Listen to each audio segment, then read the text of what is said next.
Now, this is what we are going to be expecting for the day on our Swiss franc JPY.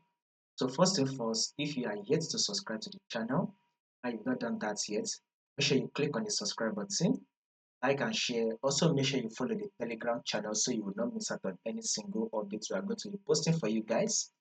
You will find a link to the Telegram channel in the section. Now let's start with our food trend. So first and foremost, before we take a trade, we need to know what the food trend is.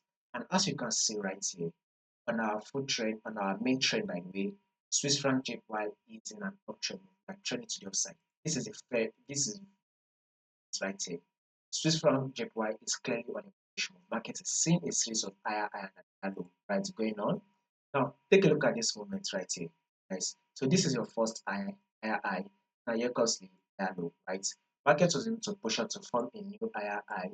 Then here comes the higher low. Market then did push up again to form a new higher high. Now here comes the higher low right here. Now that we've gotten this higher low, we should be expecting market to push up, continue to push up. It is able to form a new higher high. Now this is the movement right here.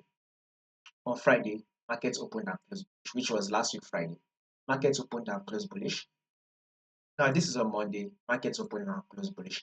Now for this Tuesday, we should be expecting market to open and close bullish, and then on Wednesday, market should open and close bullish, and then on Thursday, market should open and close. So basically, we'll be anticipating for a bullish move for the long term till market is able to take out this high.